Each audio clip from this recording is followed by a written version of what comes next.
Приветствую, говорит Макс Вольф.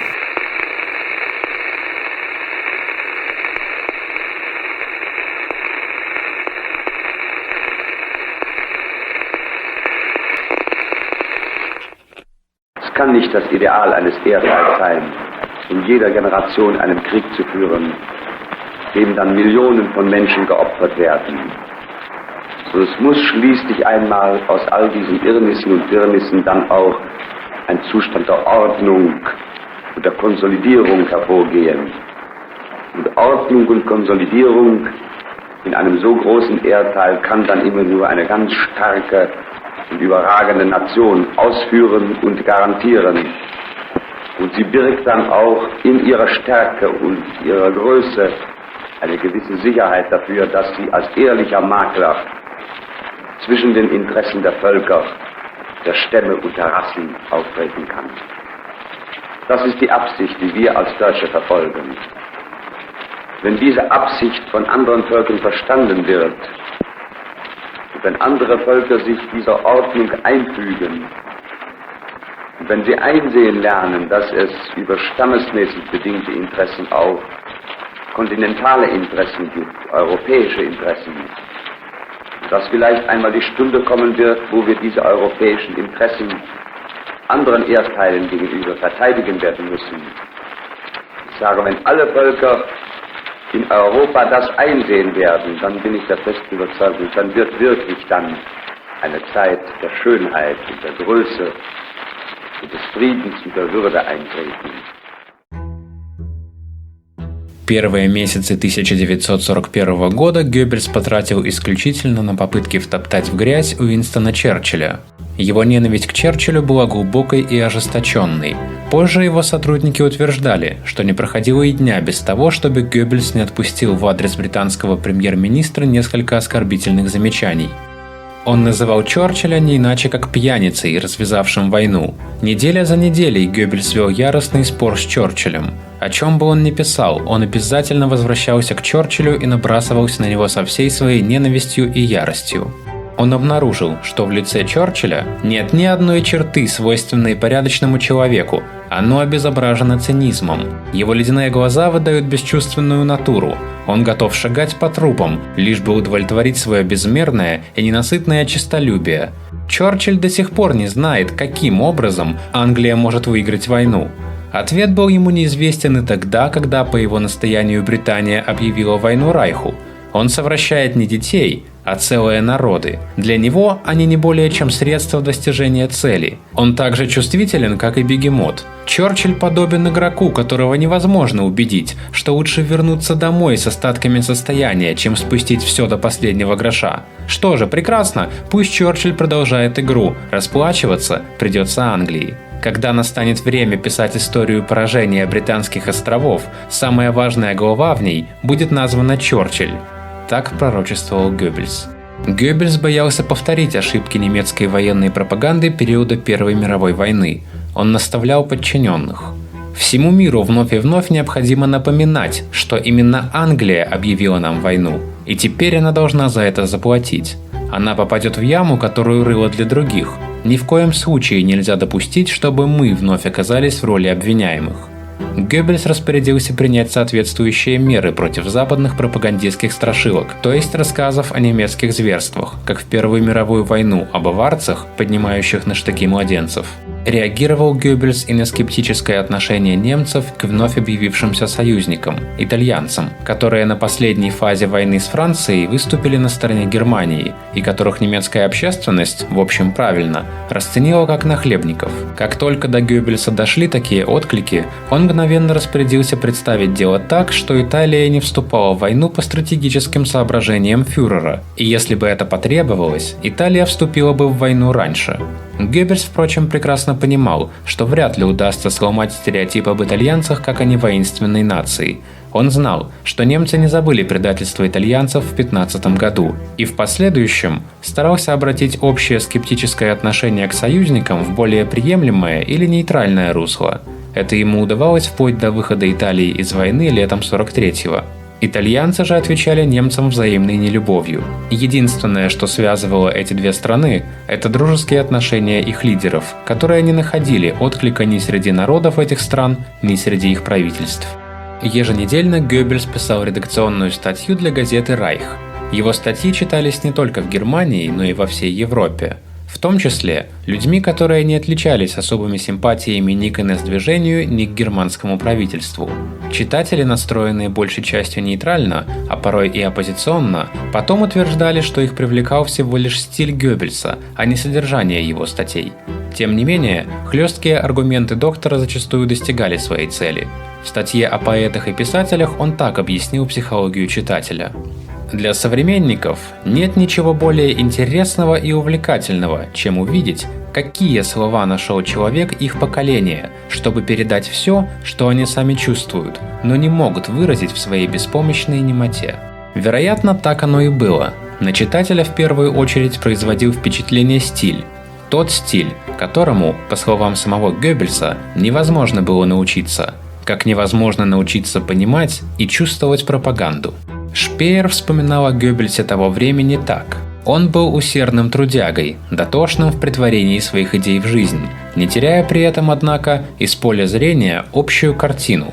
У него была способность абстрагировать проблему от сопутствующих обстоятельств, что позволяло ему приходить к дельным суждениям.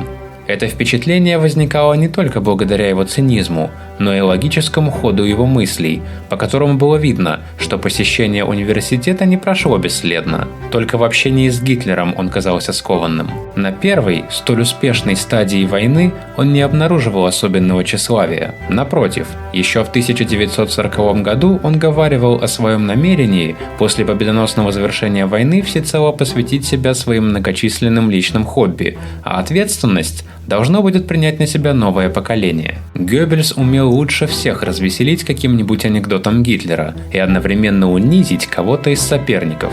Гитлер охотно и часто рассказывал за обеденным столом о своих молодых годах и особо подчеркивал строгость воспитания. Я частенько получал от отца здоровую взбучку. Сегодня я думаю, что это было необходимо и что это пошло на пользу. Вильгельм Фрик, министр внутренних дел, как-то раз встрял: «Да уж, сегодня по всему видать, что вам, мой фюрер, это пошло на пользу». За столом воцарилась гробовая тишина. Фрик пытается спасти ситуацию. «Я хотел сказать, мой фюрер, что поэтому вы так далеко и пошли». Геббельс саркастически заметил: «Я полагаю, что вас, дорогой Фрик, секли в молодости совершенно недостаточно». В своем личном дневнике Геббельс, впрочем, избегал упоминания своих словесных побед. 6 января 1941 года. Возвращение назад в Берлин. Неописуемый восторг у детей. Они чуть не задушили меня в объятиях. Малышка Хайда становится рассудительной. Хедда стала маленькой упрямицей, а Хольда становится прелестной в соответствии со своим именем. Все, слава богу, снова здоровы, и в Берлине также все прекрасно. Гёринг прислал мне трогательное письмо и свой портрет с особо дружеским посвящением. У нас теперь чрезвычайно хорошие деловые и личные отношения друг к другу. Здесь следует вставить ремарку. Дело в том, что Гёринг по доброте душевной пригласил детей Геббельса в свое поместье в Оберзальцберге, дабы им не пришлось каждую ночь проводить в бомбоубежище. Аналогичные меры применялись и среди простого населения. Правда, детей берлинских рабочих распределяли по домам сельской местности в Австрии. Сколь велика ни была бы резиденция Гёринга, столько детей вместить ей было не под силу. К слову, следует отметить, что от массовых бомбежек страдали не только немцы, но и проживавшие на оккупированной территории французы. Если в кампанию 1939 года погибло или пропало без вести 87 тысяч французов, то следствием англо-американских бомбежек Франции было 65 тысяч погибших. О беспрецедентной жестокости в рамках англо-американского воздушного террора ярко говорит следующий факт. Только в одном лишь марте 1945 года американцы и англичане сбросили на Германию 130 тысяч тонн бомб. Это больше, чем Люфтваффе сбросили за всю войну. Уже через год войны положение со снабжением в Райхе ухудшилось в результате блокады. Геббельс в 1940 году принял решение дать старт новой общественной кампании. Она проходила под лозунгом взаимной вежливости. Вежливости между людьми, мучающимися в очередях. Вежливости между озлобленным покупателем и продавцом, на прилавках магазина которого не было нужных товаров. Геббельс отдельно выделял последнее обстоятельство. Он лично требовал, чтобы во всех газетах, кинолентах, радиорепортажах поднималась тема взаимного уважения между покупателями и продавцами. Он хотел указать на то, что плохо воспитанные продавцы озлобляли людей, но тактичное обращение с покупателями в магазине, наоборот, делало людей добрее и мягче. 22 января 1941 года. Уйма работы. Я отрегулировал неупорядоченную работу киностатистов. Фюрер запрещает сцены курения в игровых фильмах, а также рекламную кинопродукцию табачных изделий. Он не идет ни на какой компромисс, и он добьется здесь цели. 27 января 1941. В Румынии движение легионеров потоплено в крови. 1200 убитых только в одном Бухаресте. Их Антонеску также поносит в своем воззвании. Он хочет свести счеты со всеми, от Хория Симы до последнего бродяги. И после этого он ссылается на поддержку Райха. Это ужасно. Что же, политика так отрицательно воздействует на характер человека? Легионеры чудовищно просчитались, но все же они идеалисты и на голову выше масонов, евреев и ростовщиков, которые теперь аплодируют Антонеску. Конечно, Железная гвардия не владела собой, но разве мы могли догадываться об этом в 1933 и в 1934? Вот что может произойти с движением, если его лишить вождя. И теперь еще приходишь в ужас от мысли, что стало бы с нами, не будь с нами фюрера. Провидение сохранило его для нас, и только лишь поэтому мы победили. 30 января 1941. Фюрер крайне неодобрительно высказался о науке, лишенной творческих начал. Философия, устрашенная текущими событиями, также получила свое. Лишь Ницше составляет исключение. В частности, он показал абсурдность христианства. Через 200 лет оно оставит после себя лишь гротескное напоминание. Нам надлежит постепенно искоренить его повсюду. Прежде всего, в подрастающем поколении. Два гауляйтера уже должны были уйти также и потому, что в этом отношении они были неисправимы. 5 февраля 1941. У фюрера. Мы обсуждали неотложную, по его мнению, реформу Райха в послевоенный период. Имперская земля Пруссия должна быть упразднена. Обер-президенты станут имперскими наместниками. Лишь один фюрер может провести это в жизнь. Он обладает должным авторитетом и моральным правом, поскольку он упразднил свою австрийскую родину. Но культурные центры земель будут сохранены и поддержаны Райхом. Города Вена, а позднее Мюнхен, Дрезден и так далее. Таким образом будет гарантировано могущество Райха. Оно будет на недостижимой высоте. Важнейшей составной частью Конституции будущего станет процедура выборов фюрера. Он будет избираться из главенствующих лиц движения. Деполитизированный вермахт не примет участия в этой процедуре. Сразу же после выборов он принесет присягу новому фюреру. В условиях монархии всегда существует опасность прихода к власти настоящего ничтожества. Здесь это исключено. Вождю государства, как и гению, присуща некая зрелость, обретаемая лишь с годами.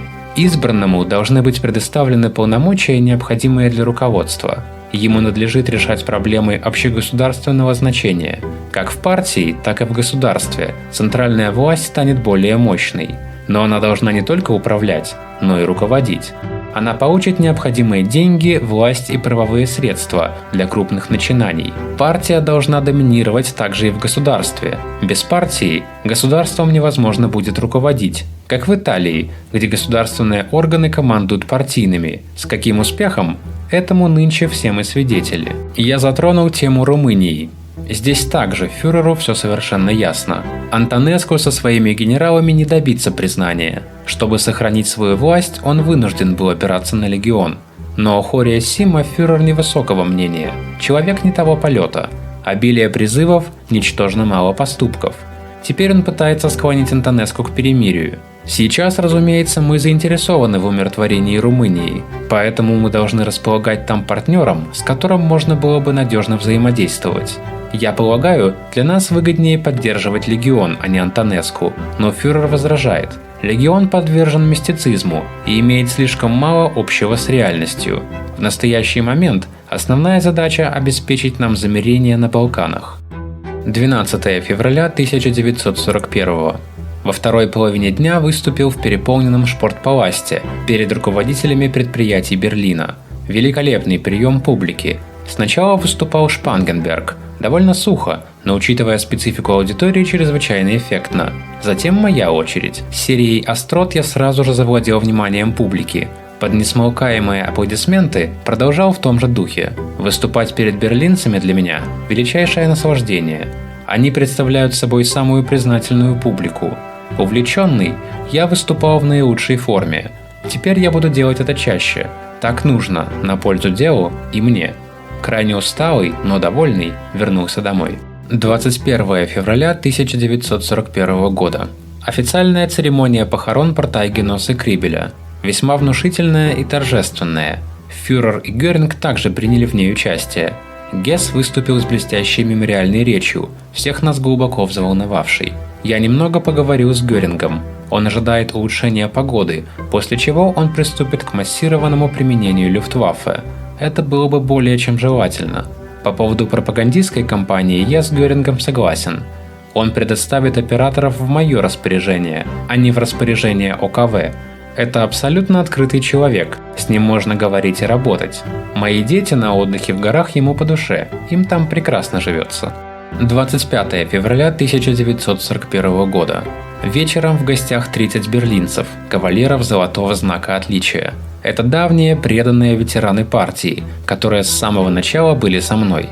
В их кругу мне особенно хорошо. Какие только воспоминания здесь не возникали. Кругом давно знакомые лица, редкостное ощущение товарищества. Сначала с особым вниманием и собранностью мы смотрели новый выпуск Wochenschau с музыкальным сопровождением. Затем доклады и рассказы о насущных проблемах всех ГАУ и со всех фронтов. Я столь много узнал. Повсюду достойное настроение народных масс. Мы уверенно и в хорошем расположении духа можем смотреть в будущее. Работа затянулась до поздней ночи, но она стоила таких усилий. 23 января 1941 года. В автомобиле в Кёнигсбрюк. Много работы по дороге. В Кёнигсбрюке выступление перед 500 командирами батальонов о военной пропаганде. Я был в отличной форме, шквал оваций. Генерал Вайзенбергер сердечно поблагодарил меня. Затем еще беседовал с офицерами. За моим столом лишь кавалеры рыцарского креста, сообщившие мне о пережитых военных испытаниях.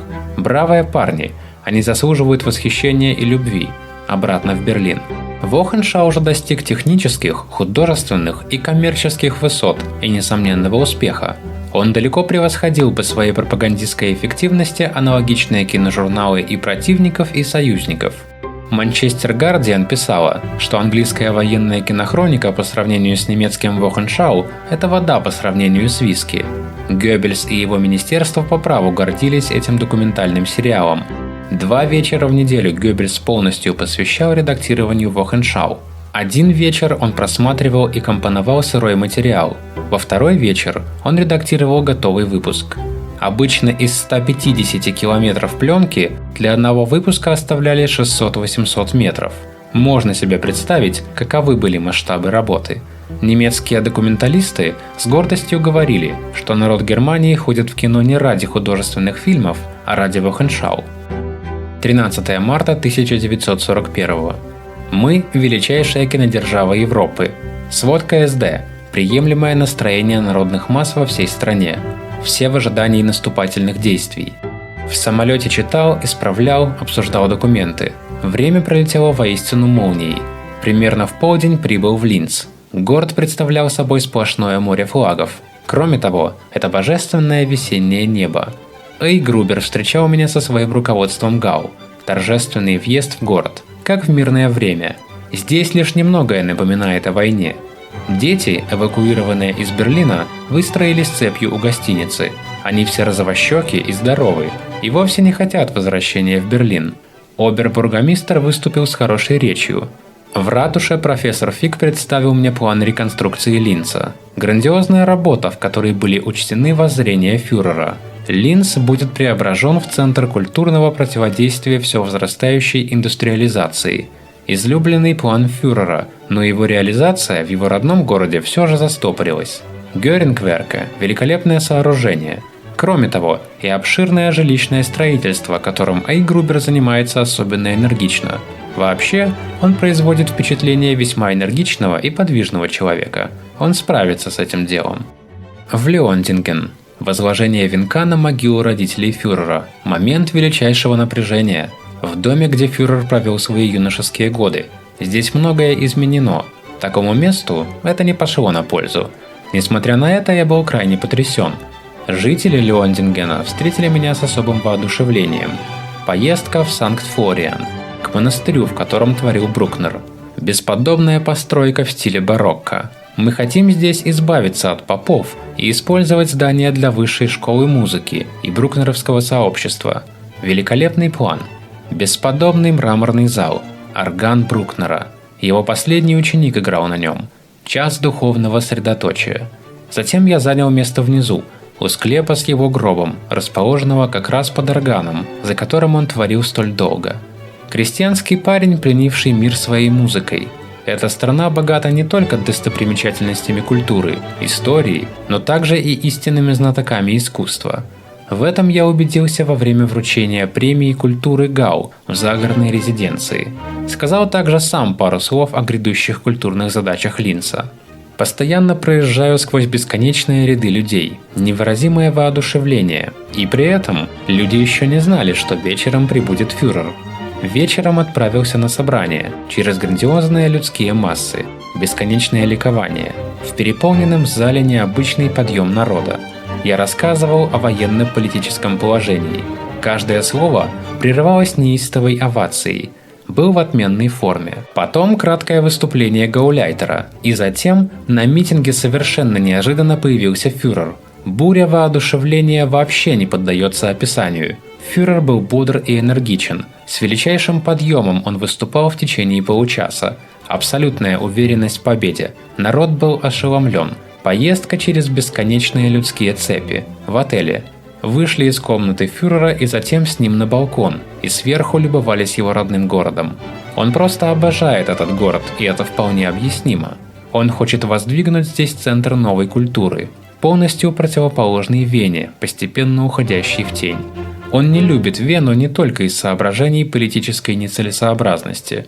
Я рассказываю ему о некоторых происходящих в Вене событиях, прямо-таки исполненных духа ненависти к Райху.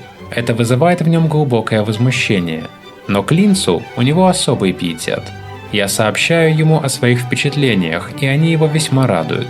Он хочет реконструировать Санкт-Флориан на свои личные средства. Он все более и более доволен Эйгрубером. Изумительный вечер вместе с фюрером. Он рассказывает мне о своих воззрениях на происходящее. В военном политическом отношении ситуация устойчива. Мы можем быть весьма довольны. Затем мы еще долго общались с жителями Линца. 11 марта 1941. Вчера. 8 лет в должности министра. Что за время, сколько радости и забот. И каким был этот путь наверх?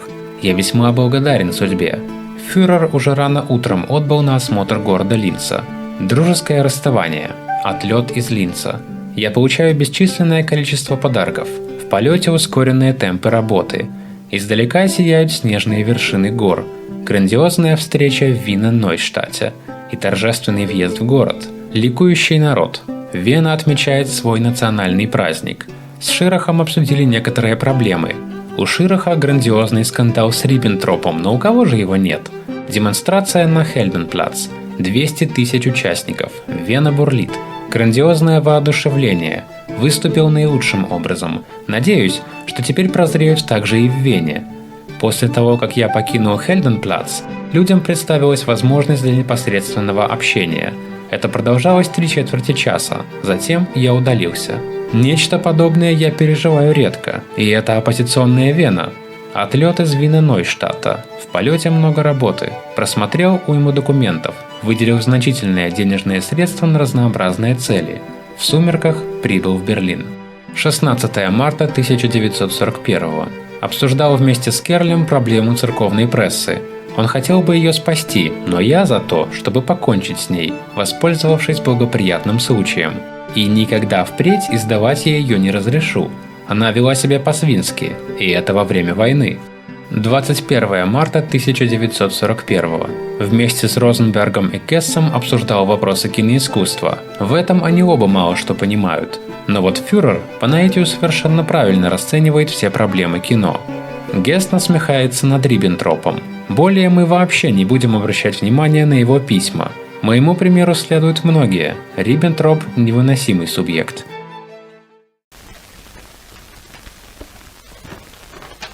Das ist aber nett, dass du endlich ein Radioapparat gekauft hast. Da staunst du. Der liebe Junge weiß doch, was ich gehört. Bravo, sag mal, bei dir ist ja endlich doch Groschen gefallen, was? Jetzt kannst du miterleben, was wir für eine interessante Zeit haben. Und große Kundgebung aus dem ganzen Reich kannst du mit anhören. Das wollte ich doch schon immer. Mir kann jetzt keiner mehr was vormachen. Hier, ich kriege jetzt alles aus erster Quelle. Ja, vielleicht kann ich auch ab und zu mal zwischendurch hin und wieder ausländische Sender hören. Wie ausländische Sender willst du hören? Auslandsnachrichten. London zum Beispiel. London? Ja, London. Kannst du mir nicht sagen, wie man das bekommt? Ich weiß zwar nicht, wie du London bekommst, aber was du bekommst, wenn du London bekommst, das weiß ich. Was dann? Kittchen. Haha, Kittchen. Sogar Zuchthaus. Auch wenn es keiner merkt. Ob das einer merkt oder nicht merkt, das spielt doch gar keine Rolle. Sowas tut man als guter Deutscher nicht. Ja, aber man muss sich doch orientieren, was draußen vorgeht. So natürlich. Die ausländischen Sender, die sagen die reine Wahrheit. Nicht? Klar. Ja klar, du Döskopf. Hast du noch niemals etwas von dem Nachrichtensystem unserer Feinde gehört? Ja, aber... Nix aber, dann müsstest du wissen, dass alles nur darauf abzielt, unsere Widerstandskraft zu schwächen. Herr J., ich bin doch alt genug, um unterscheiden zu können, was wahr ist und was nicht. Ach, immer noch nicht. Wurde wegen Abhörens ausländischer Sender zu 2,5 Jahren Zuchthaus verurteilt. Siehst du, was habe ich gesagt? Ja, aber Musik kann ich doch hören. Paris, schicke Musik, Pariser Luft, nackige Mädchen, was? Du, das ist auch verboten. Hä? Du kannst deine Tanzmusik auch von deutschen Sendern hören. Pass mal auf.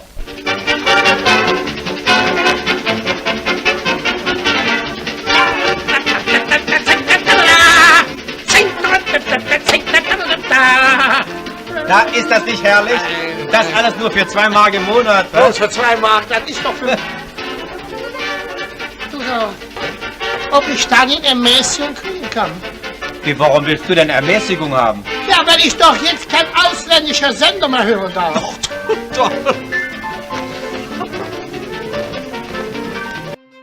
Ранее Геббельс мог под впечатлением последних событий за несколько минут продиктовать текст любому сотруднику, оказавшемуся под рукой.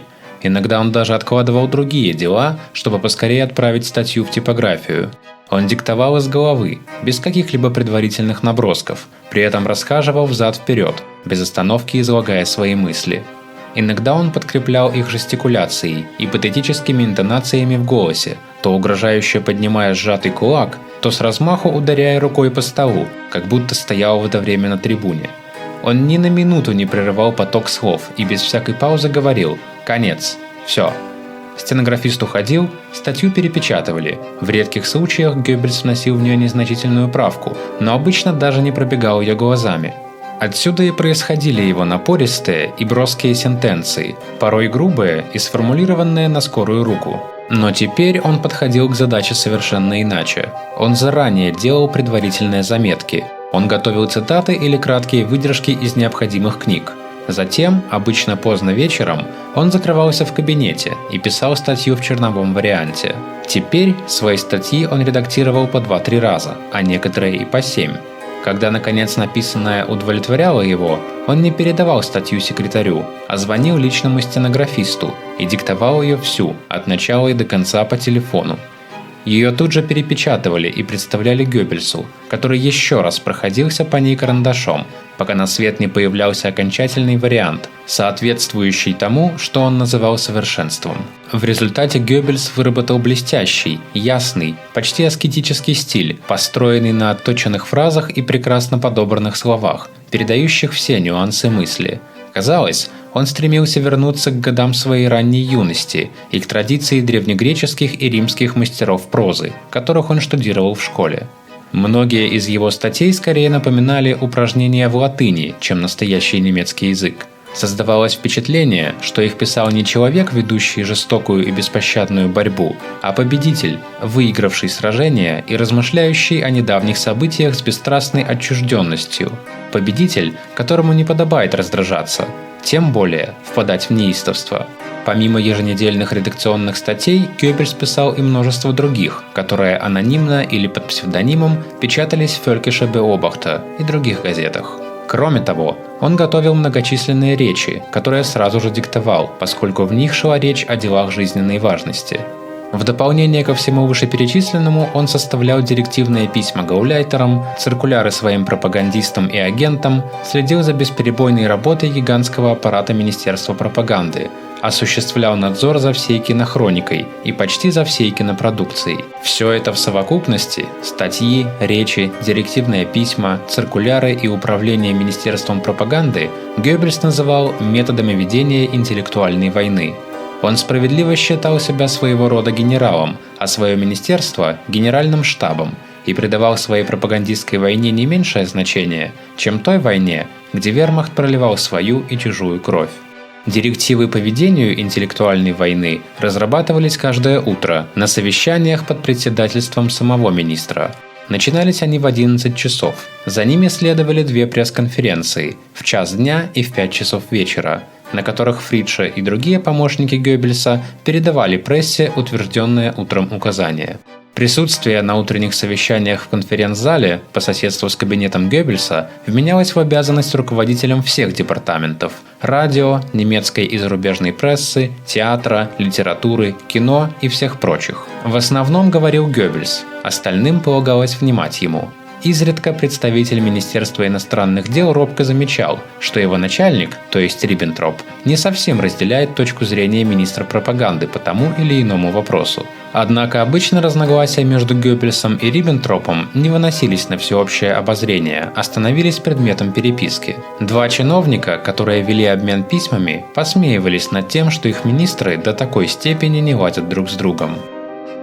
В течение 1941 года Геббельс всячески пытался выиграть пропагандистское сражение за новый европейский порядок.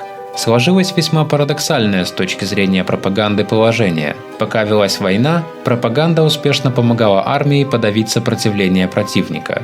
Иными словами, она добилась ощутимых результатов там, где обычно успех трудно достижим. Теперь же, когда боевые действия на Западе были приостановлены, пропаганда оказалась бессильна убедить население в том, что война закончилась. Она ничего не могла сделать там, где, как правило, бывала эффективной. И это, несмотря на тот факт, что в данном случае она не искажала истину. Геббельс старался всеми средствами усилить пропаганду на оккупированных территориях. Один из его зарубежных агентов как-то сказал на лекции: «Я искренне верю, что после великих побед, одержанных нашей доблестной армией, пришел черед пропаганды. Она должна помочь нам одержать победу духовную». Однако в действительности эта задача с каждым днем становилась все более и более трудновыполнимой, в частности из-за репрессивных мер, к которым иногда прибегали оккупационные власти. Геббельс осуждал притеснения, потому что они оказывали противоположное воздействие на побежденные народы. Вместо того, чтобы запугать людей, они толкали их на открытое сопротивление. В 1941 году и в последующие годы Геббельс взял себе за правило регулярно приглашать к себе военных комендантов из оккупированных Германией областей. Его раздражали люди в мундирах, выглядевшие, на его взгляд, слишком упитанными и розовощекими, и он пытался дать им представление о том, как следует обращаться с населением завоеванных стран. Согласно записям Якобса, он говорил так: «Господа, вы удивлены трудностям, с которыми сталкиваетесь на вверенных вам территориях, и которые в основном являются следствием пассивного сопротивления народа. Лично я не нахожу в этом ничего удивительного, так как ваши методы вряд ли могут принести нам пользу. В конце концов, я знаю об этом не понаслышке. Из опыта своей собственной юности я помню, что такое подрывная деятельность. Мне также известно, каким образом с ней можно эффективно бороться. Представьте себе, господа, что враг пришел в нашу с вами страну, и мы оказались в его власти. Вы поступаете либо слишком мягко и снисходительно, либо настолько строго, что переходите допустимую меру. Вероятно, вам неизвестно, что существует еще 1000 полутонов, разделяющих черное и белое. Есть такая вещь, которая называется серым цветом.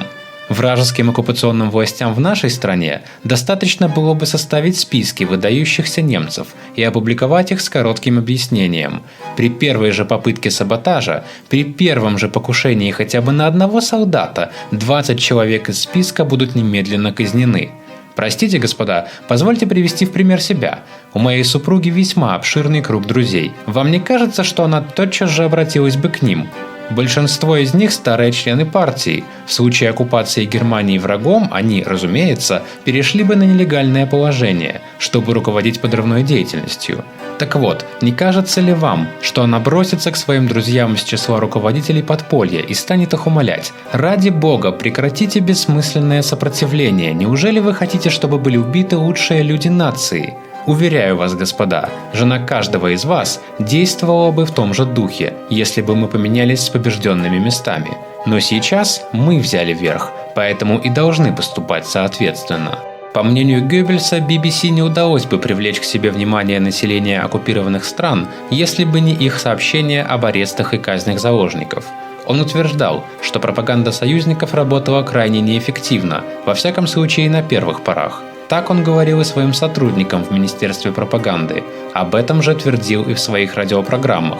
Снова и снова он смеялся над попытками BBC зажечь в народах занятых стран огонь борьбы против Гитлера. Тем временем сам Геббельс задумал объединить завоеванные нации Европы и привлечь их на сторону Германии для борьбы против Англии до победного конца. В создании новой Европы под властью Германии Геббельс мог рассчитывать на одно немаловажное обстоятельство – у союзников не было каких-либо конструктивных идей. В течение первых месяцев 1941 года он продолжал нападки на их правящие круги за тот поразительный факт, что Англия ведет войну не на жизнь, а на смерть, и при этом ни один человек, ответственный за ее судьбу, не знает, за что она сражается. Летом 1941 года, когда президент США Рузвельт и премьер-министр Великобритании Черчилль подписали Атлантическую хартию, издевательствам и насмешкам Геббельса не было предела. Во время обычного утреннего совещания он зачитал сообщение о встрече двух государственных деятелей, и когда дошел до того места, где описывалось, как Рузвельт и Черчилль запели церковный гимн «Вперед, Христово воинство», то откинулся на спинку кресла и со смехом произнес: «Представляю, как два проходимца, воздев в притворном благочестии очи к небесам, ханжески гнусавят предусмотренный протоколом гимн, а их голоса дрожат от наплыва фальшивых чувств». К полному восторгу аудитории он продолжал высмеивать их в том же духе и дальше. Досталось от него и журналистам, в подробностях описавшим, как были одеты Рузвельт и Черчилль во время исторической церемонии. Представьте, господа, чтобы такое сделали наши корреспонденты. Вообразите себе фюрера, объезжающего войска в пробковом шлеме с москитной сеткой, в темных очках и белом тропическом костюме. И я спрашиваю вас, господа, разве это не выходит за рамки здравого смысла? Но только не для англичан. Они сохраняют серьезные мины, когда читают этот бред. Тем временем сами англичане продолжали действовать своими излюбленными методами, организовав очередной государственный переворот, на этот раз в Югославии. Правительство Югославии, совсем недавно присоединившееся к державам оси, было свергнуто в результате переворота, устроенного британскими секретными службами. Геббельсу, присутствовавшему на приеме у Гитлера в честь визита Мацуоки, фюрер показался чрезвычайно напряженным. Гитлер впоследствии сообщил ему, что в тот день он принял решение разобраться с Югославией. В течение нескольких дней антинемецкие демонстрации сотрясали Белград. С позволения Геббельса, германские газеты без комментариев освещали ход этих демонстраций. 4 апреля вступили в действие черные передатчики Геббельса на всех наречиях, обещая местное соуправление всем народностям в случае краха Югославии. Что же касается возможной реакции Советов, Геббельс поспешил развеять опасения своих сотрудников. Россия подумает дважды, прежде чем ввязываться в это адово пламя. Стискивая в ярости кулаки, она будет наблюдать со стороны за тем, что случится дальше. Вам известен образ действий фюрера. В ближайшие пару дней Белград будет предоставлен своей судьбе, так что на сотни километров вокруг местные жители будут повторять: «Руки прочь, ради бога не вмешивайтесь». В этом и заключается конечная цель данного мероприятия. Вот что доносят до нас дневники того времени. 2 апреля 1941. Доктор Дитрих опять-таки распространяет интриги у фюрера. Это подтверждает одно письмо Ламмерса ко мне. Мне осточертело это вечное интриганство. Не будь войны, я бы устроил грандиозный скандал, но действовать таким образом сейчас, все это кажется смешным ввиду предстоящих грандиозных свершений. С визитом прибыл Альфьери. В отношении Японии он настроен скептически. Конечно, Муцуока не в состоянии связывать себя обязательствами по проблеме США. Он был весьма сдержан в этих вопросах. Японская внешняя политика слишком консервативна для быстрых решений, а для Японии многое поставлено на карту. Альфьери слегка обескуражен. Скорее его должно вводить в уныние позиции Италии. Греки говорят о последнем морском сражении как о смехотворном поражении итальянцев. Какой позор! Теперь Альфьери ратует за съемки фильма «Принц Ойген» с 30 тысячами солдат в качестве статистов. Прямо-таки сумасбродная идея помешанного. Я отклоняю это. Альфьери не солидный работник. В отношении событий в Белграде он настаивает на военном вмешательстве. Если ведем боевые действия, то итальянцы всецело за это. Порой испытываешь судорожное отвращение, бездна проблем кинематографа и театра. Наряду с этим чудовищное раздражение и трудности, причиняемые самодовольными бездарями, отравляющими мое существование. 3 апреля 1941. Вслед за США теперь также и в Южной Америке начинают конфисковать наши суда. Это истинный разбой и грабеж. Но после войны их ожидает заслуженная расплата. Один английский журнал опубликовал обо мне статью. Несмотря на всю ругань, она является величайшей похвалой для меня и моей работы. Весь день не отходил от письменного стола, и это в изумительное весеннее время. Поскорее бы это уже началось. Состояние напряжения нестерпимо. По поводу ситуации в Югославии мы получаем одно тревожное сообщение за другим. В Белграде постепенно утрачивают самообладание. Лозунг с плаката одного сербского генерала: «Я со своей северной армией окажусь в Вене через 3 дня». Наподобие поляков, жаждущих разбить нас под Берлином, все повторяется снова. И здесь итог будет таким же, как и с Польшей. Но так будет лучше всего. Тогда мы, по крайней мере, покончим с Балканами, иначе в этом шабаше порядка нам не навести. 6 апреля 1941. В час ночи я был вызван к фюреру. Он еще раз обстоятельно обсудил со мной ситуацию. Примерно в 5:20 утра все начнется. Он расценивает продолжительность всей операции примерно в 2 месяца. Я полагаю, меньше. Примерно в 7:20 утра Белград был подвергнут бомбардировке 3 сотнями самолетов. Мы приступили к уничтожению этого осиного гнезда сербских заговорщиков. Балканы всегда были пороховой бочкой. Лондон должен быть лишен возможности действовать подстрекательски, как ему заблагорассудится. Вся сербская клика заговорщиков должна быть сокрушена. Фюрер не страшится России. Он полагает, что мы достаточно защищены, и если она нападет, то чем раньше это случится, тем лучше. Она уже известила нас о заключенном договоре о дружбе с Белградом. Если мы теперь не будем действовать, тогда, пожалуй, всем Балканам и Турции грозит катастрофа. Ее необходимо предотвратить. Венгрия и Болгария выступают вместе с нами. Немного, но хоть что-то. Война против сербских поджигателей будет беспощадной. Фюрер ожидает партизанской войны с изрядным кровопролитием. Но это обстоятельство, так же как и труднопроходимую местность, мы вскоре преодолеем. И потом машина наберет обороты. Прежде всего это касается Греции. В отношении Греции наша позиция еще довольно сдержана. Фюрер продиктовал 2 воззвания – к германскому народу и солдатам Юго-Восточного фронта. Я корректировал их вместе с ним. Я должен зачитать их в 6 утра по радио и предпринимаю для этого все надлежащие значительные технические приготовления. Наш аппарат работает фантастически. Время до начала акции тянется бесконечно долго. Я пил с фюрером чай, и мы непринужденно общались на отвлеченные темы. Я рассказывал ему о фильме «Дядюшка Крюгер», о котором он весьма одобрительно отзывался. Он рассказал мне, какие глубокие впечатления произвела на него Бурская война в молодости. Персонажи фильма пришлись ему по душе. Он с особой похвалой отозвался о нашей работе в области театра и киноискусства. В особенности его увлекает кино. Излишек средств, полученные от кинопроизводства и радио, он полагает использовать только для развития других отраслей культурной жизни. Мое давнишнее пожелание. В Линце ему хотелось бы открыть несколько киностудий. Я тоже намерен это сделать. 4:30. Остается менее часа до начала наступления. Затем 5:20 утра. Фюрер мысленно со своими солдатами. Всеми своими желаниями он вместе с ними, как будто он с каждым из них. Это просто потрясает. Затем он удалился. Все в лихорадочной работе. Москва сообщает, договор с Белградом заключен, благожелательный нейтралитет на 5 лет, если только за этим не скрыто что-то большее. Но с этим можно было бы справиться. В приемной собрались десятки наших и иностранных журналистов, выглядят крайне утомленными. Я чувствую себя совершенно бодро. Я зачитываю оба воззвания фюрера по всем радиостанциям. Их прежде всего с нетерпением ждут наши войска. Я вложил в них все, что во мне было. Затем час сна. 7 апреля 1941. Мне представился ефрейтор Брингфорд, недавно получивший первым из рядового состава рыцарский крест. Он рассказал мне в вызывающей к нему особую симпатию манере, как он разделался с 10 неприятельскими танками на реке Айсне. Отличный парень. 8 апреля 1941. У фюрера. Он также восхищен смелостью противника, прежде всего греков. Может быть, в них еще жив прежний дух эллинства.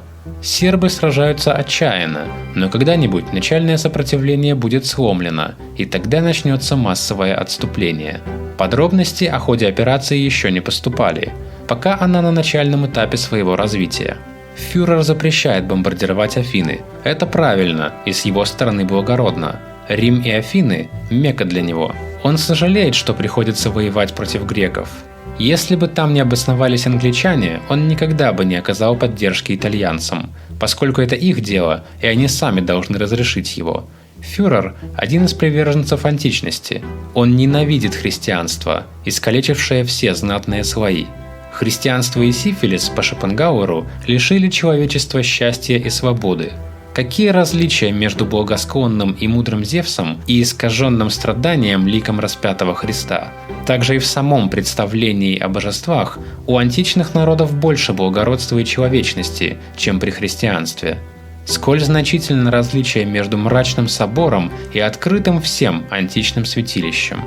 Он характеризует жизнь в Древнем Риме. Ясность, величие, монументальность – наиболее величественная из республик всемирной истории.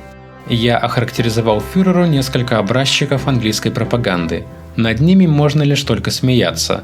И снова возвращаюсь к теме войны. Было бы идеально, если бы все это миновало нас. И фюрер втайне жаждет этого. Все послеобеденное время прошло практически без военных сводок. Операция все еще на начальном этапе своего развития. Можно работать почти как в мирное время. Лишь от извечного напряжения избавиться невозможно. Я читаю многочисленные материалы о Сербии, стране, людях, ее истории. Невероятная страна и еще более невероятный народ. Но с этим мы справимся. 10 апреля 1941. Весьма горестная весть. Кречмер в английском плену. Мы, очевидно, потеряли Прина и Шепке, 3 лучших командира подводного флота за один день. Это ужасно. Нам не доводилось никогда прежде испытывать нечто подобное. Народ будет весьма опечален происшедшим. 11 апреля 1941. Со времени пожара Государственного оперного театра я постоянно испытываю страх, что наше роскошное здание министерства однажды станет добычей огня. Я осматриваю разрушение здания Государственного оперного театра. Оно утрачено. Здание внутри полностью выгорело. Едва ли тут удастся еще чего-нибудь спасти. Я распоряжаюсь, чтобы Государственный оперный театр на долевой основе смог использовать сцену немецкой оперы. Каждому оперному театру по месяцу. Грандиозные итальянские гастроли должны также проходить в немецкой опере. Чем могу, я подбадриваю сотрудников Государственной оперы, хотя уже мне самому крайне тяжело на сердце, видя эти дымящиеся руины. Сколько же изумительных часов я лично пережил в этом здании. И теперь это руины. Англичане особо поплатятся за это. 16 апреля 1941. Из Афин поступило сообщение о том, что Англия приказала греческому флоту обеспечить защиту отступающим Томми. Это действительно апогей цинизма. Ни один режим не опускался до большей низости. Одна сводка ошеломительней другой. Роммель уже ведет бои за Сиди-эль-Барани. Лондон даже утверждает, что он достиг Мерса-эль-Матрух. Буквально содрогаешься от столь значимых военных успехов, и хочется поступить наподобие Поликрата, выбросившему в море перстень, дар искупления. Просьба Югославии о перемирии будет пока что оставлена без внимания. Мы хотим сначала обеспечить еще ряд гарантий, захватить пленных и так далее. Что имеешь, то твое. 18 апреля 1941. Наша работа проходит сейчас образцово, всеми она оценивается положительно. Последний выпуск Wochenschau прямо-таки образцовый. Я организовал в прессе его широкое обсуждение. Сейчас работа вновь приносит радость, так как надлежащий материал для этого имеется. Занимаюсь настроением в Киле. Я организовал значительную акцию по оказанию помощи. Прежде всего, министр финансов должен предоставить в распоряжение ГАУ, которому угрожают бомбардировки, специальные фонды. С трудом удалось добиться осуществления многих мер для Киля. Они здесь, в Берлине, совершенно погрязли в бюрократической рутине. Ну я и устроил им головомойку. Сразу все зашевелились. За такое дело надо браться энергично и невзирая на субординацию. Население Киля очень довольно нашей помощью. После жестоких ударов по Килю Геббельс лично возглавил спасательные работы, приказав эвакуировать из города женщин и детей. Руководил возведением убежищ и торопил с доставкой оборудования и обмундирования на разрушенную военно-морскую базу. Тем же он занимался и в Эмдене. Это были его первые, по существу открытые политические шаги, направленные на то, чтобы в будущем стать следующим диктатором Германии. 26 апреля 1941. После обеда у нас в гостях посол Кадахи. В спорах мы провели все время до поздней ночи, и мне удалось разъяснить ему основополагающую проблему. США опасаются нашего мирового господства. Тогда они не должны принуждать нас к дальнейшим завоеваниям. Они опасаются нашей автаркии. Тогда препятствовать нашему выходу на мировой рынок они не должны. Кадахи очень хочет побеседовать еще и с фюрером, а затем взять слово перед общественностью США. Он мог бы оказать нам содействие, поскольку он там весьма влиятелен. Он рассказал мне, что в прошлом августе в Лондоне ему попросту никто не верил. У этого плутократического мира бельмо на глазах. Однажды он вынужден будет поплатиться за свою недальновидность. Впоследствии Кадахи совершенно увлекся беседой. Это была славная борьба, длительностью в час, но она того стоит. Он привел все аргументы интервенционистов, сторонников вступления США в войну, и, надо полагать, мне удалось их опровергнуть.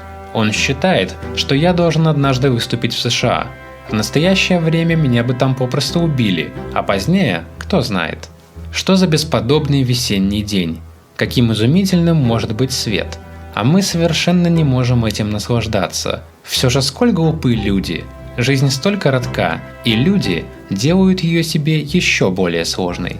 29 апреля 1941. У фюрера. Затем еще продолжительные дебаты о Ватикане и христианстве. Фюрер – ярый противник всего мистического, но он все же запрещает мне выйти из церковной общины, из тактических соображений.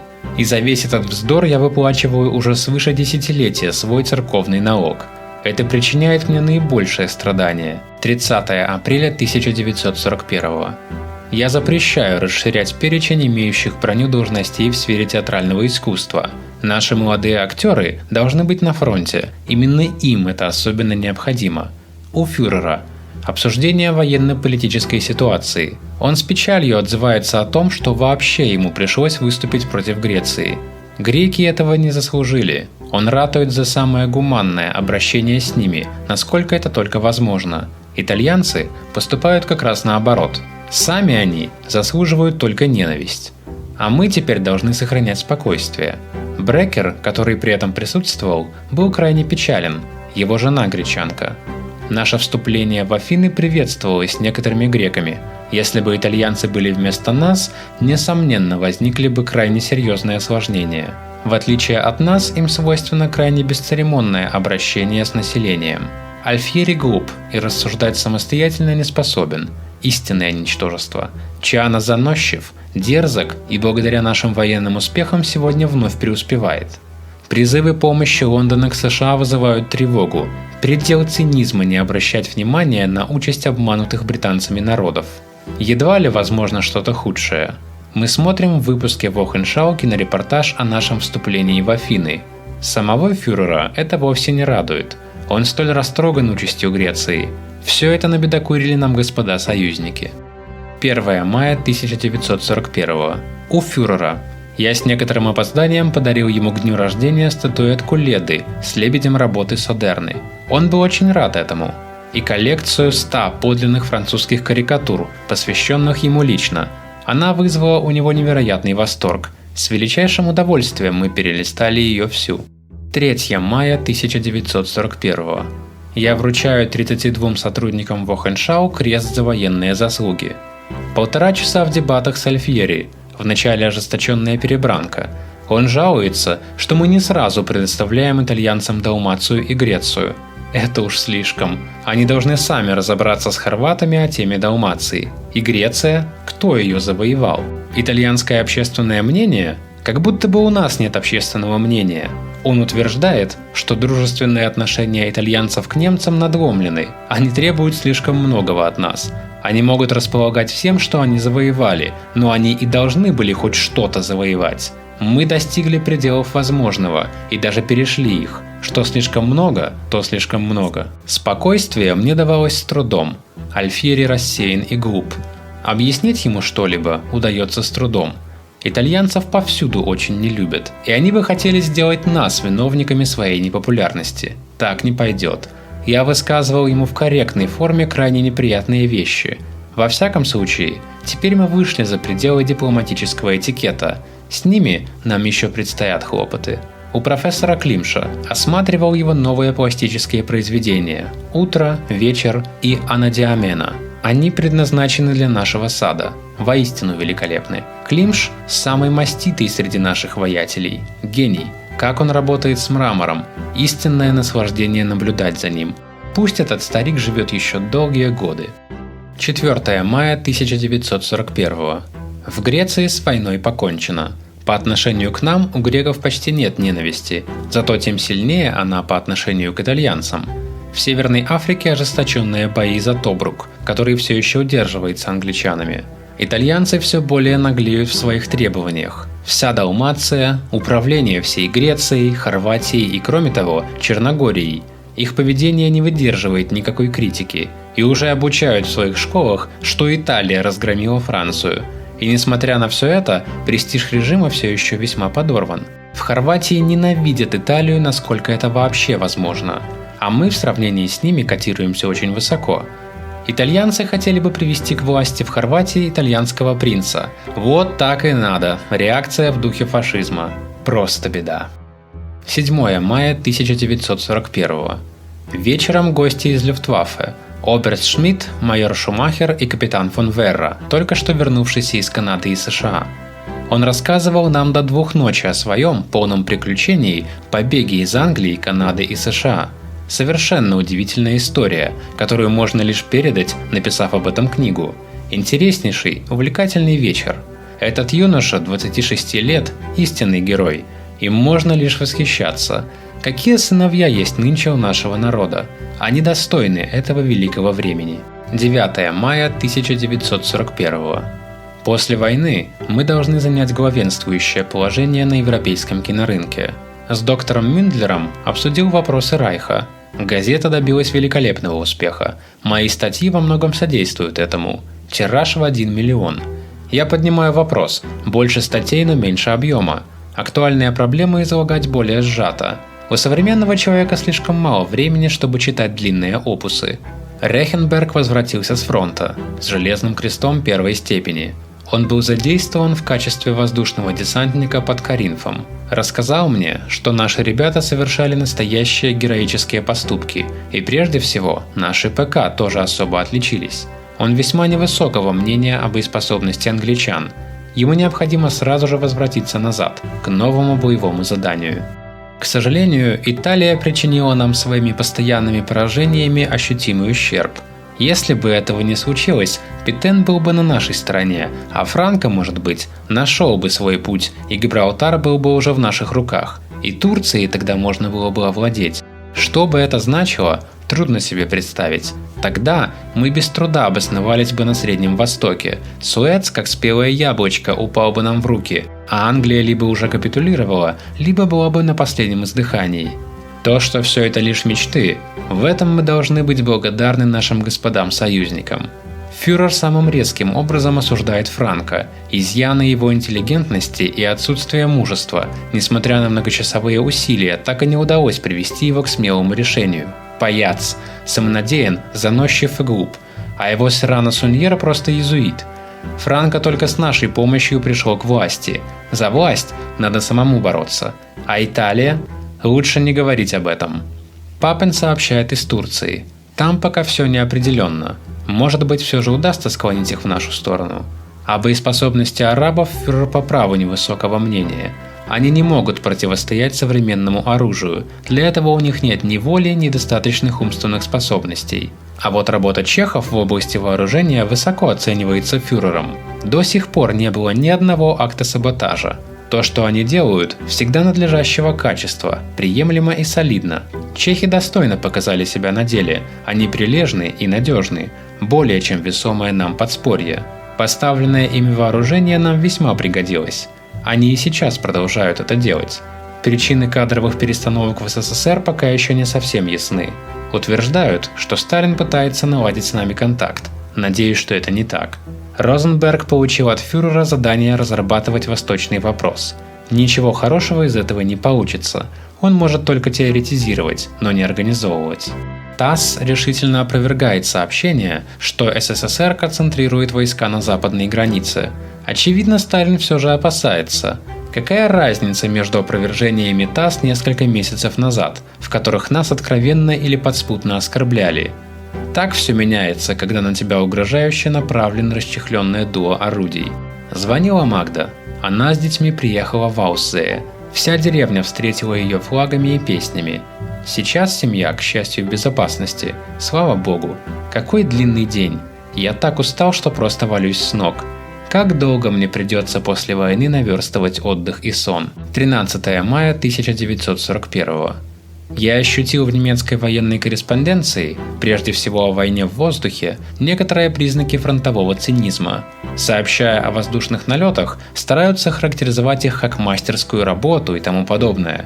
Я противодействую этому. Наш народ, который столь страдает от последствий войны, не понял бы этого.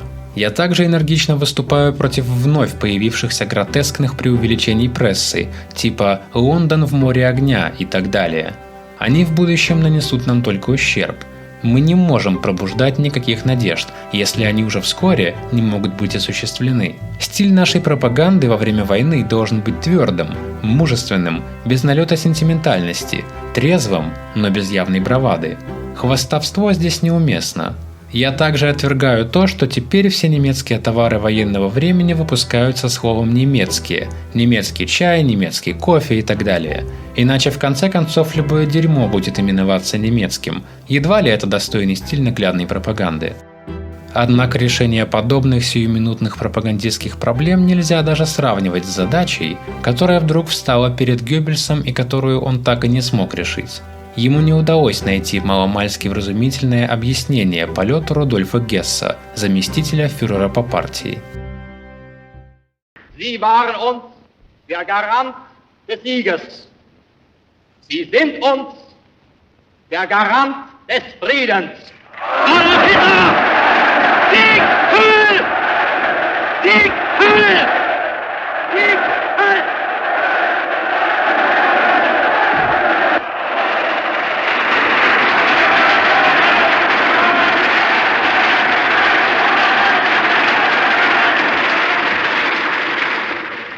Гесс был один из немногих лидеров Райха, с которым у доктора длительное время сохранялись дружеские отношения.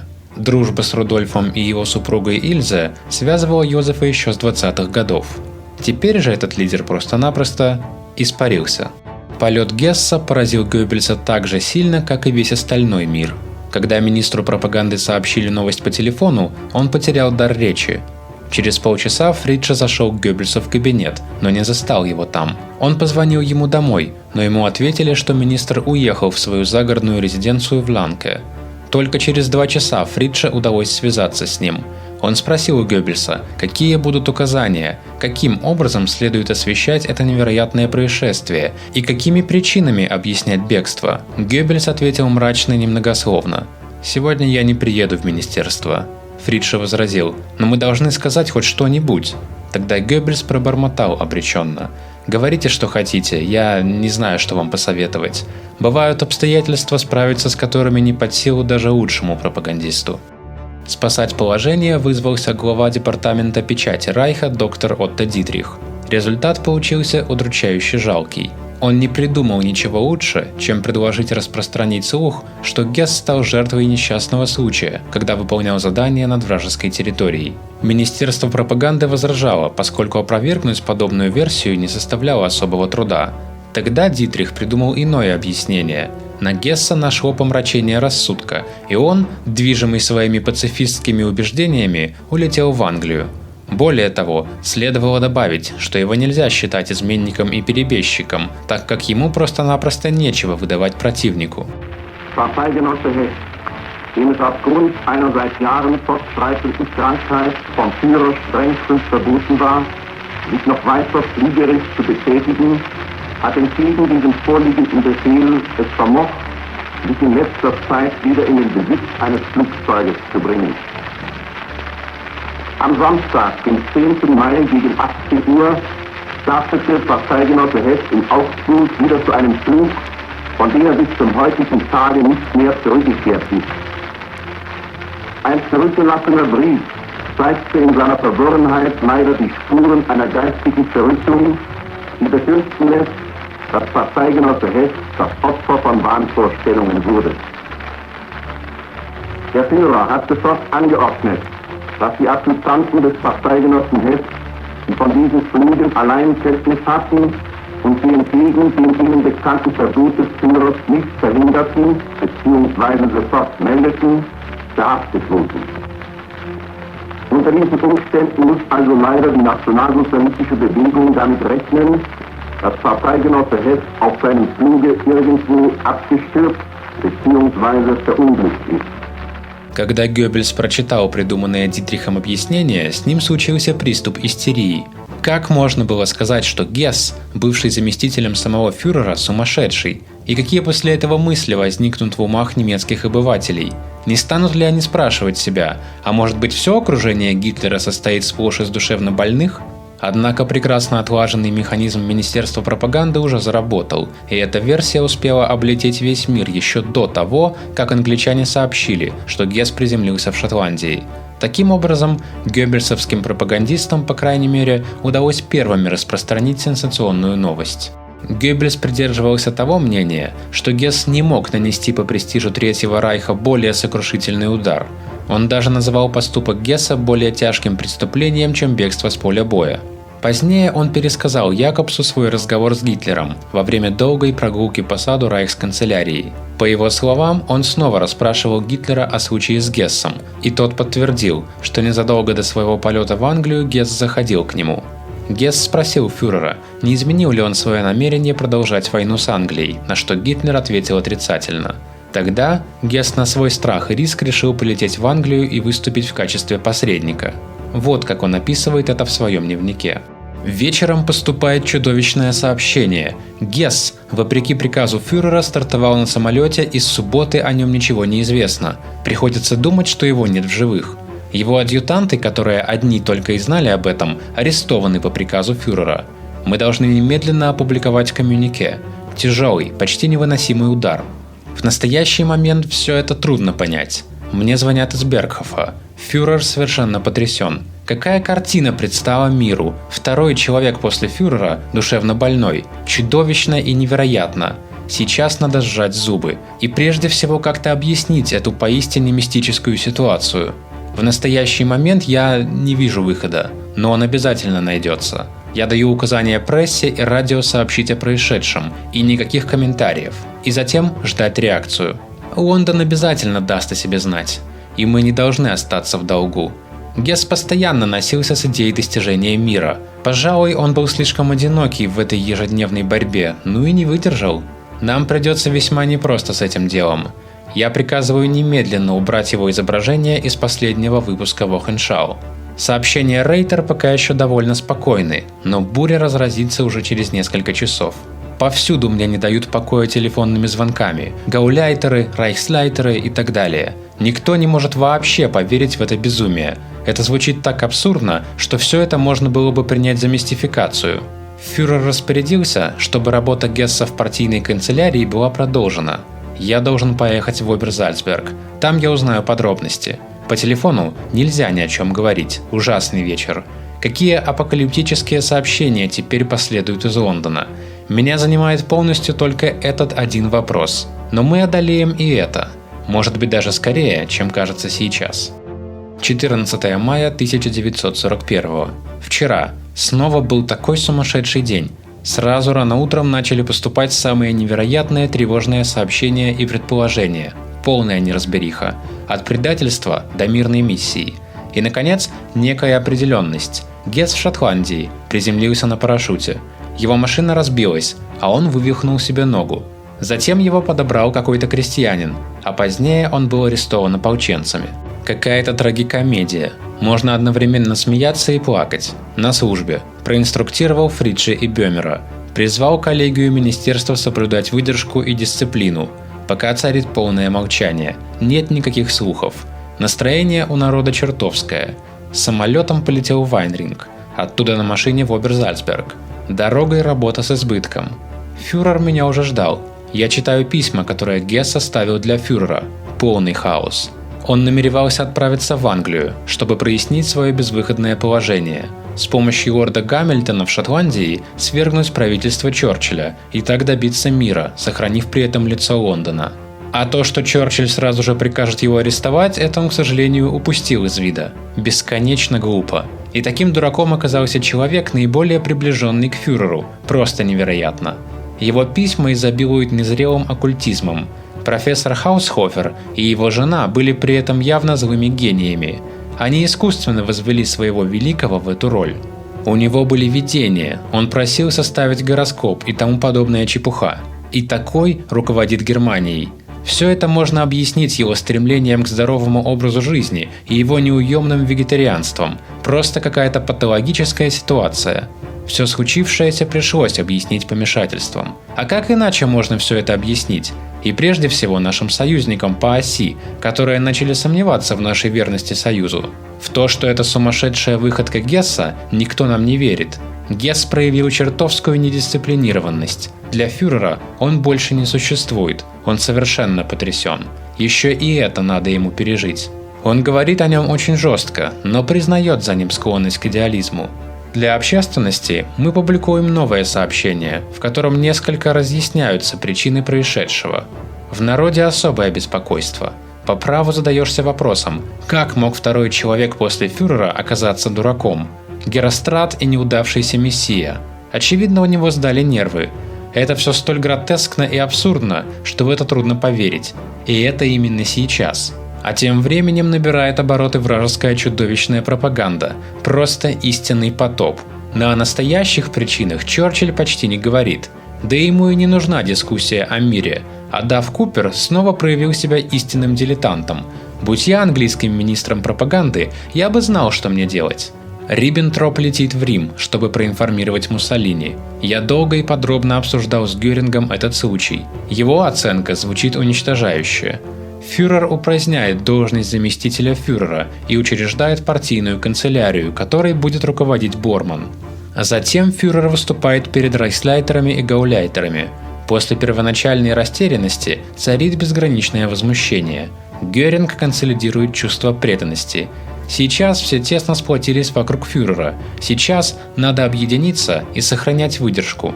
Я потом еще долго говорил с фюрером. Он в высшей степени ожесточения. Этого он не ожидал. Можно быть готовым ко всему, но только не к маниакальным идеям. 15 мая 1941. Вчера. С делом Гесса все обстоит ужасно. В стране, по сообщениям СД и по другим источникам, царит полное смятение. Это просто невозможно понять. Отчасти также и проявление радости в рядах реакции и в вермахте. Особенно страдают старые заслуженные партайгеноссен. Реакция за рубежом едва ли поддается описанию. Вообще, это главная дискуссионная тема. Если Гесс своим безумным поступком хотел привлечь внимание общественности к себе, то это ему удалось в полном объеме. Нет таких чудовищных небылиц, которые бы здесь не распространялись.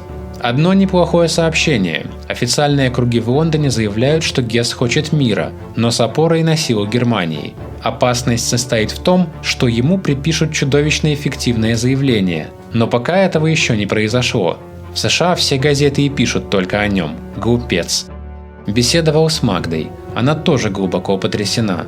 Я хочу в пятницу навестить ее и детей, и сам отдохнуть там пару дней. Прогулка под дождем в лесу. Старые деревья уже окрашены молодой листвой. Они видели много человеческого горя, и многое еще увидят. Поэтому зачем переживать о настоящем? Все, что нас удручает, все пройдет. Теперь я уже несколько отстраненно читаю ужасное сообщение из Лондона. Эту чудовищную смесь лжи, скандалов и правды. Беднягу Гесса используют там таким образом, что это не поддается описанию. Его детская наивность наносит нам такой ущерб, который даже трудно себе представить. Постепенно англичане наконец догадались, что от его имени можно фабриковать самую невероятную ложь. Он, конечно, мог бы заранее об этом подумать, но теперь он совершенно беззащитен. Большую часть всего этого он никогда даже не узнает. Настоящая трагедия. Я постоянно работаю над опровержениями. Весь мир занят Гессом. Но он, очевидно, представлял себе все это иначе. Это ужасно. Невообразимо ужасно. 17 мая 1941. Население просто умиляет. Когда мы прибыли на Вилла-Рот, то наша машина просто утопала в цветах. А теперь о детях. Их радость трудно описать. Они вцепились в меня как репей. Все не очень подросли, неплохо выглядят и загорели. Хельга и Хильда воистину уже маленькие барышни. Хольда и Хедда невероятно милы. Хельмут все еще флегматичный толстячок, а Хайда уже смеется и играет. На великолепном озере Грундельзее. Большой летний дом. Здесь детям очевидно хорошо. Я чувствую себя здесь безмерно счастливым в кругу всей семьи. Мы болтаем и играем до позднего вечера. Все заботы отступают. С Магдой и Урсулой на Аузее. Мы говорим о многом. И прежде всего о деле Гесса, которому никто не верит и никто не может понять. Оно столь абсурдно, что все полагают, будто его изложение неуклюжая, исходящая от нас ложь. 20 мая 1941. Борман распространил в партии циркуляр, в котором он себя представляет. Его позицию со всех сторон очень рьяно атакуют. Мне кажется, что он недостаточно честен и чист. Своего положения он добился скорее всякими интригами, чем трудолюбием. Партийное руководство чувствует это инстинктивно, поэтому и не признает его. Ему надо будет очень потрудиться, чтобы утвердить себя. Фюрер уже тоже начал понимать, с кем имеет дело. Гесса Борман предал. Гесс был человеком недалеким, но порядочным. А чего нам следует ждать от Бормана? Как видно из этих записей, Геббельс действительно был шокирован ситуацией с Гессом. Но можно ли было ожидать иного, если во всем Райхе лишь один человек мог знать истинные причины полета наверняка? К тому же, столь рьяные нападки на бывшего соратника в личном дневнике объяснялись тем, что с началом войны доктор Геббельс начал опасаться того, что личные дневники очень быстро могут стать не такими уж личными.